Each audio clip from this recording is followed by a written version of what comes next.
So Ballari banner ಗಲಾಟೆಗೆ Congress ಕಾರ್ಯಕರ್ತ ಬಲಿಯಾದ ವಿಚಾರ.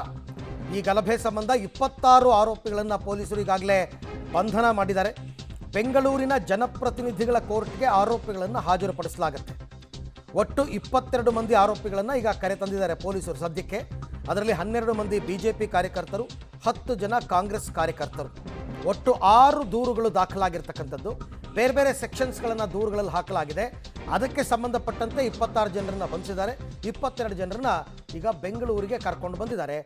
ಕೋರ್ಟ್ ಮುಂದೆ ಪ್ರೊಡ್ಯೂಸ್ ಮಾಡಿ ಈಗ ನ್ಯಾಯಾಂಗ ಬಂಧನಕ್ಕೋ ಅಥವಾ ತಮ್ಮ ಕಸ್ಟಡಿಗೋ, ಯಾಕೆಂದರೆ ವಿಚಾರಣೆ ಮುಗಿದಿಲ್ಲ ಅನ್ನೋದೇ ಆದರೆ ತಮ್ಮ ಕಸ್ಟಡಿಗೆ ಕೇಳ್ತಾರೆ. ಆಗ ಕೋರ್ಟ್ ಅದನ್ನು ಪ್ರಕರಣದ ತೀವ್ರತೆಯನ್ನು ಅವಲಂಬಿಸಿ ಪರಿಶೀಲಿಸಿ 3 ದಿನನೋ 5 ದಿನನೋ ಕೊಡ್ತಕ್ಕಂಥ ಸಾಧ್ಯತೆ ಕೂಡ ಇದೆ. ಅಥವಾ ಇವರು ಕೇಳ್ಕೊಳ್ಳಿಲ್ಲ ಅಂತಂದರೆ ಜುಡಿಷಿಯಲ್ ಕಸ್ಟಡಿಗೆ ಕೊಡ್ತಕ್ಕಂಥ ಸಾಧ್ಯತೆ ಇದೆ.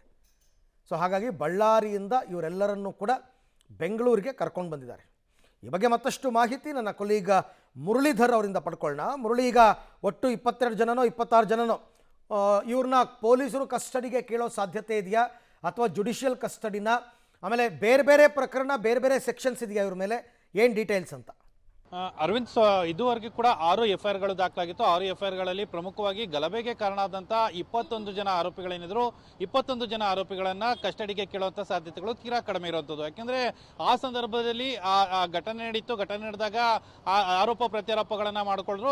ಆ ಸಂದರ್ಭದಲ್ಲಿ ಕೈ ಮಿಲಾಯಿಸುವ ಹಂತಕ್ಕೆ ಹೋಗಿತ್ತು. ಅಂದ್ರೆ 21 ಜನ ಆರೋಪಿಗಳೇನಿದ್ರು ಅವ್ರನ್ನೆಲ್ಲರನ್ನೂ ಕೂಡ ನ್ಯಾಯಾಂಗ ಬಂಧನಕ್ಕೆ ಕಳಿಸುವಂಥ ಸಾಧ್ಯತೆಗಳಿದ್ವು. ಇನ್ನು 5 ಜನ ಆರೋಪಿಗಳು, ಅದರಲ್ಲಿ ಫೈರನ್ನ ಮಾಡಿದಂಥ 5 ಜನ ಆರೋಪಿಗಳೇನಿದ್ದಾರೆ, 5 ಜನ ಆರೋಪಿಗಳ ಪೈಕಿ ಗುರುಚರಣ್ ಸಿಂಗ್ ಅಂತೇಳಿ ಕೊಲೆಗೆ ಕಾರಣ ಆದಂಥ ಒಬ್ಬ ವ್ಯಕ್ತಿ ಏನಿದ್ದಾನೆ, ಆತನು ಮತ್ತು ಗನ್ಮ್ಯಾನ್ಗಳಿದ್ದು, ಪ್ರೈವೇಟ್ ಗನ್ಮ್ಯಾನ್ಗಳೇನಿತ್ತು, ಅವರನ್ನ ಪೊಲೀಸ್ ಕಸ್ಟಡಿಗೆ ಕೇಳೋದಕ್ಕೆ ಎಲ್ಲ ರೀತಿಯ ತಯಾರಿಯನ್ನ ಮಾಡ್ಕೊಂಡಿರುವಂಥದ್ದು. ಅಂದ್ರೆ 20 ಜನನು ಕೂಡ ನ್ಯಾಯಾಂಗ ಬಂಧನಕ್ಕೆ ಕಳಿಸ್ತಾರೆ ಮತ್ತು 5 ಜನ ಆರೋಪಿಗಳೇನಿದ್ದಾರೆ, 5 ಜನ ಆರೋಪಿಗಳನ್ನು ಕೂಡ ತಮ್ಮ ಕಸ್ಟಡಿಗೆ ಪಡ್ಕೊಂಡು ತನಿಖೆಯನ್ನು ಮುಂದುವರಿಸೋದಕ್ಕೆ, ಜೊತೆಗೆ ಗನ್ ಫೈರ್ ಮಾಡಲಿಕ್ಕೆ ಯಾರು ಸೂಚನೆಯನ್ನು ಕೊಟ್ಟಂತವರು, ಜೊತೆಗೆ ಏನು ಆತ್ಮರಕ್ಷಣೆಗೆ ಅಂತ ಹೇಳ್ತಾ ಇದ್ದೀರಿ, ಆ ಸಂದರ್ಭದಲ್ಲಿ ಏನೇನು ವಿಚಾರಗಳಾಯಿತು ಇದೆಲ್ಲದ್ರ ಬಗ್ಗೆ ಕೂಡ ತಿಳ್ಕೊಳ್ಳುವಂಥ ಪ್ರಯತ್ನಗಳನ್ನು ಪೊಲೀಸರು ಮಾಡಬೇಕಾಗಿದೆ. ಆ ಹಿನ್ನೆಲೆಯಲ್ಲಿ ಅವ್ರನ್ನ 5 ಜನನನ್ನ ಪೊಲೀಸ್ ಕಸ್ಟಡಿಗೆ ತೆಗೆದುಕೊಳ್ತಾರೆ ಮತ್ತು 21 ಜನ ಏನಿದ್ರು ಅವರನ್ನ ನ್ಯಾಯಾಂಗ ಬಂಧನಕ್ಕೆ ಕಳಿಸುವಂತ ಎಲ್ಲಾ ರೀತಿಯ ಸಾಧ್ಯತೆಗಳು ಕೂಡ ಇರುವಂತದ್ದು. Arvind, right, thank you Murali, ತಮ್ಮ ಎಲ್ಲ ಮಾಹಿತಿಗಾಗಿ ಧನ್ಯವಾದ. ನೋಡೋಣ ಈಗ ಕೋರ್ಟ್ ಮುಂದೆ ಅವ್ರು ಏನು, ಸರ್ಕಾರಿ ಪರ ವಕೀಲರು ಏನು ಕೇಳ್ಕೊತಾರೆ ಅಂತಕ್ಕಂಥದ್ದು ಸದ್ಯದಲ್ಲೇ ಗೊತ್ತಾಗುತ್ತೆ.